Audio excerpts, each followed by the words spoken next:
Saudações ortopédicas! Sejam bem-vindos novamente a mais um bate-papo científico de alto nível.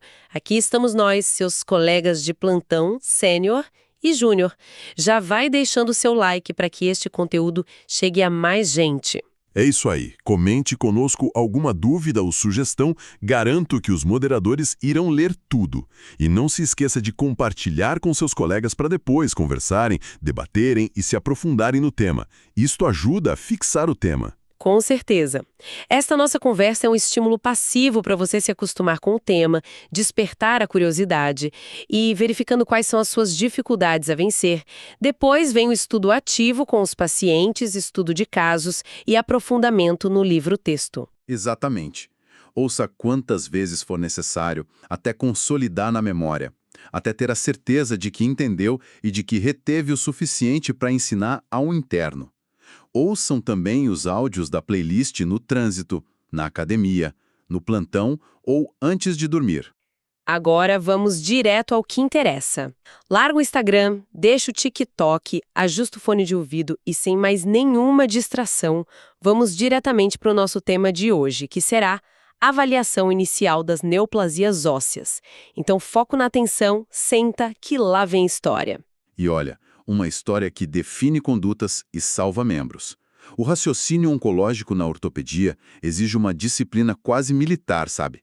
A pressa ou a subestimação de um sintoma inicial pavimenta o caminho para desastres cirúrgicos. Nossa, com certeza.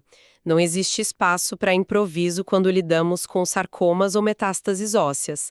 Cada passo diagnóstico dita fisicamente qual será a via de acesso cirúrgico e o limite da ressecção em bloco. Exato. E toda investigação começa com a clínica e a anamnese bem feitas.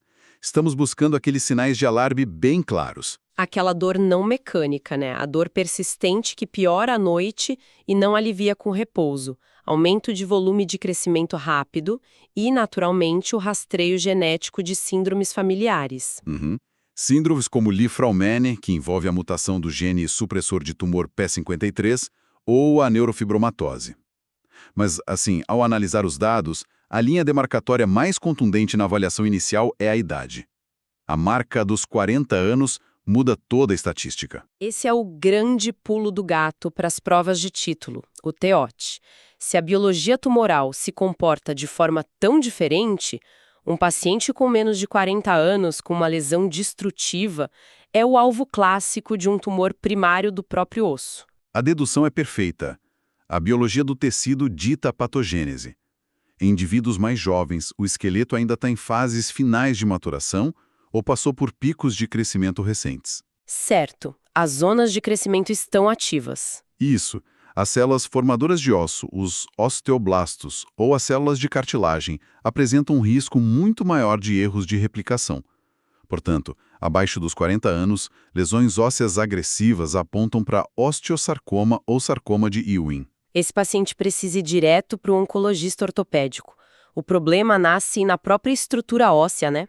Mas aí, ao cruzar a marca dos 40 anos, a matemática inverte completamente. Inverte. O osso deixa de ser o agressor primário e passa a ser a vítima do sistema. A suspeita principal migra automaticamente para a doença metastática. Metástase até que se prove o contrário. E o porquê disso estar na mudança do microambiente da medula óssea é fascinante. Ah, sim.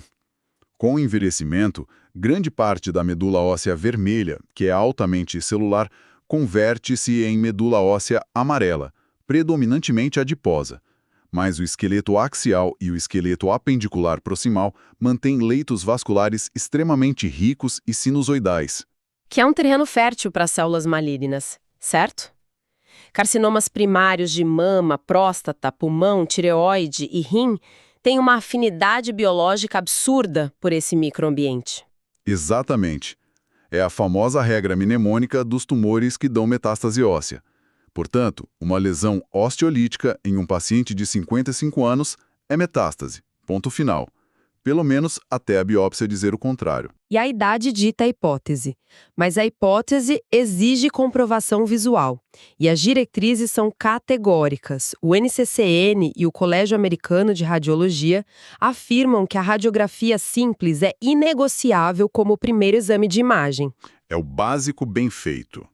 Num ambiente onde tomografias e ressonâncias estão em todo lugar, a insistência no velho raio-x revela que ele fornece algo que exames mais complexos não captam de imediato. Ele mapeia o comportamento do tumor, né? Não mostra só o que sumiu de osso. A radiografia é o documento fundamental do comportamento biológico inicial. Perfeito. Ela revela o grau de agressividade através do padrão de destruição óssea e da reação do hospedeiro. Se a gente observa uma lesão com bordas escleróticas bem definidas, uma zona de transição estreita, sabemos que o tumor cresce devagar. O osso teve tempo de reagir e montar uma barreira calcificada.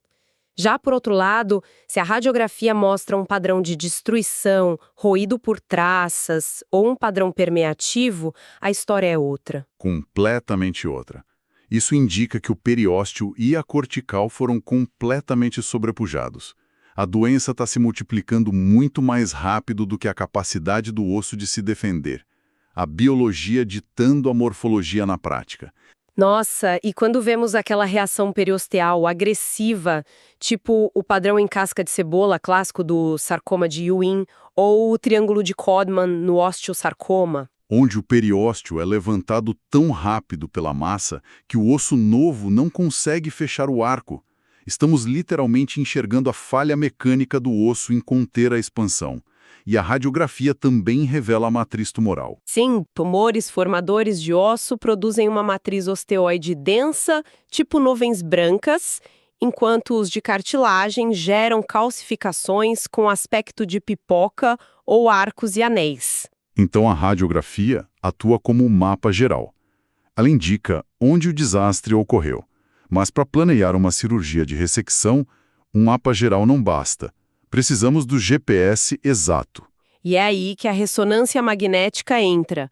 Sempre com e sem contraste, ela se torna o exame padrão ouro incontestável para o estadiamento local.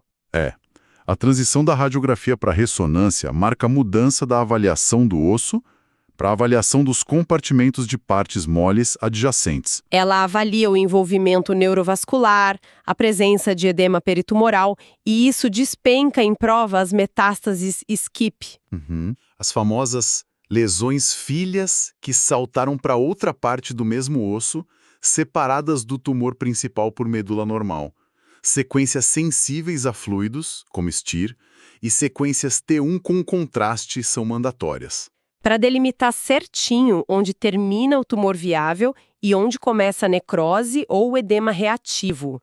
E isso nos leva à regra de ouro, o verdadeiro dogma desta área terapêutica. A biópsia jamais, sob nenhuma hipótese, deve preceder o estadiamento local com a ressonância magnética. Nunca. Pensando na mecânica da coisa, se uma agulha penetrar a mansa antes da ressonância, vai ocorrer sangramento interno. O hematoma subsequente vai se espalhar pelos planos faciais. E esse é um erro irrecuperável na ortopedia oncológica. O hematoma contamina os tecidos circundantes com células tumorais viáveis. Sim. Aí o paciente vai para a ressonância depois e o contraste acende uma área gigante. O cirurgião e o radiologista não têm como saber o que é tumor real e o que é sangue contaminado pela agulha. Exato. O que obriga o cirurgião a assumir o pior cenário. Ele vai ter que tratar todo o volume do hematoma como se fosse tumor ativo. Vai ressecar músculos e nervos saudáveis. Podendo levar a amputações que poderiam perfeitamente ter sido evitadas se a ordem tivesse sido respeitada. É trágico. É por isso que a técnica de biópsia exige planejamento estratégico milimétrico. A diretriz preconiza a biópsia por agulha grossa, a core biopsy, guiada por imagem. E o trajeto físico dessa agulha precisa ser planejado pelo próprio cirurgião ortopedista oncológico que fará a cirurgia definitiva. Tem que estar alinhado com a via de acesso. Nossa, isso é vital. Na ortopedia, incisões transversas para biópsia são um crime. Tem que ser incisão longitudinal, porque aquele trajeto exato da agulha é território contaminado e será removido em bloco depois. Se a agulha cruzar áreas anatômicas ilesas, como o meio do quadríceps, quando a entrada seria lateral, o paciente pode perder o músculo inteiro. É a lógica biomecânica da ressecção em bloco. E o tecido extraído vai para o patologista especializado em sarcomas. E hoje, bicho, a análise patológica vai muito além da microscopia óptica tradicional. Muito além. O patologista usa imunohistoquímica, FISH, PCR e o sequenciamento de nova geração, o famoso NGS. O tecido mesenquimal é complexo demais para avaliar só olhando a célula. Pois é. O uso do FISH, a hibridização in situ fluorescente, age como um scanner de código de barras molecular. Os sarcomas são frequentemente guiados por translocações cromossômicas específicas. Partes do DNA que trocaram de lugar, né? E o FISH usa sondas que emitem luz exatamente onde esse erro genético ocorreu. O FISH revolucionou isso. Um sarcoma sinovial, por exemplo, é caracterizado pela translocação TX18, que cria o gene de fusão SYTSSX. Cai direto no teote. Direto. Se a sonda brilhar para essa fusão, o diagnóstico está selado. E o NGS eleva isso a um patamar sistêmico, permitindo identificar mutações que são alvos terapêuticos. Então, com o diagnóstico genético e mapeamento local sem contaminação iatrogênica, o próximo passo lógico é descobrir se a doença rompeu as barreiras de origem. O estadiamento sistêmico. A busca por metástases. E para sarcomas, a tomografia computadorizada de tórax é mandatória. A biologia por trás disso é o que fascina. Sarcomas raramente vão pelo sistema linfático. Eles vão pela via hematogênica. O tecido mesenquimal profundo é pobre em canais linfáticos, mas é supervascularizado. A célula tumoral invade a veia e vai direto para o lado direito do coração. E de lá é bombeada para os pulmões. O leito capilar pulmonar atua como o primeiro grande filtro físico que essas células encontram. É por isso que o pulmão é o sítio metastático número 1 dos sarcomas. TC de tórax sempre. Mas as diretrizes também pedem PET-CT e cintilografia óssea em casos específicos, tipo osteosarcoma e Ewing, que adoram dar metástase em outros ossos. Exato, uma varredura do esqueleto. E não podemos esquecer dos marcadores laboratoriais. Fosfatase alcalina sérica e LDH no osteosarcoma têm um valor prognóstico gigantesco. A fosfatase alcalina reflete aquela atividade caótica dos osteoblastos malignos. E o LDH é o termômetro da carga tumoral. Um LDH alto persistente, mesmo com quimioterapia, sinaliza um prognóstico ruim. E a histologia também serve de bússola, sabia? Um lipossarcoma mixoide exige ressonância da coluna total, porque ele tem atração por metástase vertebral, fugindo do pulmão. É a patologia guiando a radiologia. É uma interdependência linda entre as especialidades. E para massas de partes moles, tem aquele algoritmo de risco que a gente precisa dominar. O da estratificação focada no tamanho e profundidade da lesão. Qualquer massa maior ou igual a 5 centímetros, localizada abaixo da fáscia superficial, de crescimento acelerado ou dolorosa, é alerta vermelho. O tamanho maior que 5 centímetros significa que a massa está superando o seu próprio suprimento sanguíneo central. Gera um núcleo de hipóxia. Falta oxigênio e a célula sofre mutações mais agressivas, secretando fatores angiogênicos para criar novos vasos caóticos. Essa neovascularização é a porta aberta para a corrente sanguínea. Por definição, uma massa profunda e grande é altíssimo risco para micrometástases. O encaminhamento urgente para a equipe multidisciplinar é crítico. Ortopedista oncológico, patologista, radiologista, oncologista clínico. Sincronia pura. E essa equipe precisa falar a mesma língua, o que nos introduz aos sistemas de estadiamento. O sistema de Enneking, da Musculoskeletal Tumor Society, e o sistema AJC-GCTN-IN. Isso. O sistema de Enneking tem uma lógica puramente cirúrgica e mecanicista. Baseia-se na teoria dos compartimentos anatômicos. Músculos e ossos são invocos por barreiras naturais. As fáscias, a cartilagem articular, a cortical do osso. O tumor tem dificuldade enzimática para destruir isso, então ele preenche o compartimento antes de romper. Fazendo aquele paralelo clássico, O Enequim é a planta baixa de demolição do engenheiro. Ele quer saber quais paredes estruturais de contenção estão comprometidas e utiliza 3 eixos: grau histológico, extensão local e metástases. G1, baixo grau, e G2, alto grau. E o T1 e T2 do Enequim não é sobre tamanho em centímetros, né? É sobre território. T1 é intracompartimental, T2 é extracompartimental, rompeu a barreira. Exato. Aplicando na prática, um osteosarcoma clássico é produtor de osso de alto grau, logo G2. Se está inteiramente confinado à cavidade medular sem destruir a cortical, ele é estágio IA. A conduta cirúrgica envolve uma ressecção ampla preservando a musculatura. Mas no instante em que ele corrói a cortical e invade o músculo, muda o status. Evolui para T2, estágio IB. O planejamento cirúrgico altera radicalmente. As margens agora precisam incorporar o tecido muscular invadido, e se o pulmão tiver metástase, pula para estágio 3, independentemente do resto. O Enequim orienta a lâmina do cirurgião. É isso. Em contrapartida, o TNM é o relatório sistêmico e prognóstico da oncologia geral. O T do TNM é literalmente as dimensões em centímetros, e dá ênfase ao N, o status linfonodal. Mesmo sendo atípico em sarcomas, subtipos como sarcoma epitelioide e de células claras podem dar metástase linfática. O TNM captura isso para bancos de dados globais e sobrevida. O cirurgião se apoia no Enequim para biomecânica, o oncologista usa o TNM para quimioterapia, o tratamento curativo é um esforço coletivo. Então, para consolidar tudo isso na mente de quem nos ouve, vamos elencar os 15 pontos fundamentais de take-home message para a prática clínica imediata. Vamos lá, ponto 1. Dor não mecânica persistente noturna é o primeiro sinal de alarme a investigar. Ponto 2. A linha divisória dos 40 anos, abaixo, pense em tumor primário. Acima, é metástase até prova em contrário. Ponto 3. A radiografia simples é sempre o primeiro exame obrigatório e inegociável. Ponto 4.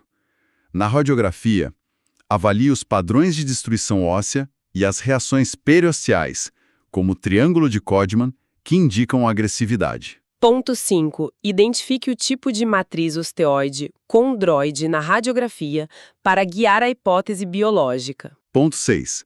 A ressonância magnética, com e sem contraste, é o padrão ouro absoluto para o estadiamento local e a avaliação de metástases SCIP. Ponto 7. O grande dogma. Nunca, sob nenhuma hipótese, realize uma biópsia antes da ressonância magnética. Ponto 8.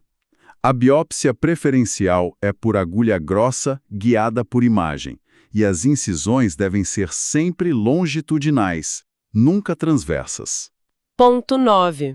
O trajeto da biópsia é tecido contaminado e precisa estar alinhado com a via de acesso da cirurgia definitiva para ressecção em bloco. Ponto 10. Sarcomas disseminam primariamente por via hematogênica, fazendo dos pulmões o primeiro grande filtro de metástases. Ponto 11. A tomografia computadorizada de tórax é mandatória no estadiamento sistêmico inicial. Ponto 12.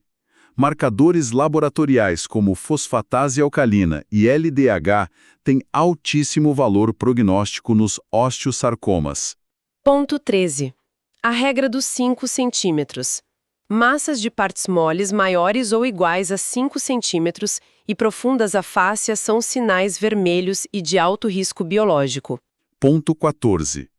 A patologia moderna exige o uso de técnicas anciliares como a imunohistoquímica e o FISH para o diagnóstico molecular preciso. Ponto 15. Domine o sistema de Enequim para orientar o planejamento anatômico cirúrgico e o sistema TNM para o planejamento oncológico sistêmico. Um belo resumo. A execução impecável dessa sequência é o divisor de águas entre a preservação funcional e a morbidade irreversível. E isso nos leva a um pensamento provocativo final, Júnior. Quer dizer, colega, com o avanço das biópsias líquidas e do sequenciamento de nova geração, o NGS, será que a genética vai superar a anatomia? É uma reflexão profunda. Se as ferramentas moleculares conseguem mapear DNA tumoral circulante no sangue antes do nódulo aparecer, será que o compartimento anatômico visível do Anakin vai perder sua primazia no futuro? A definição clássica de compartimento isolado pode mudar totalmente. É a capacidade de prever a biologia antes de espetar a agulha que vai definir a ortopedia do futuro. Equilibrar a precisão invisível do genoma com a necessidade mecânica e física de remover tecidos doentes. Esse é o desafio da próxima década. Fica aí a semente para vocês estudarem e se aprofundarem. Bem, por enquanto é só, pessoal. Hasta la vista. We will be back. Bye bye.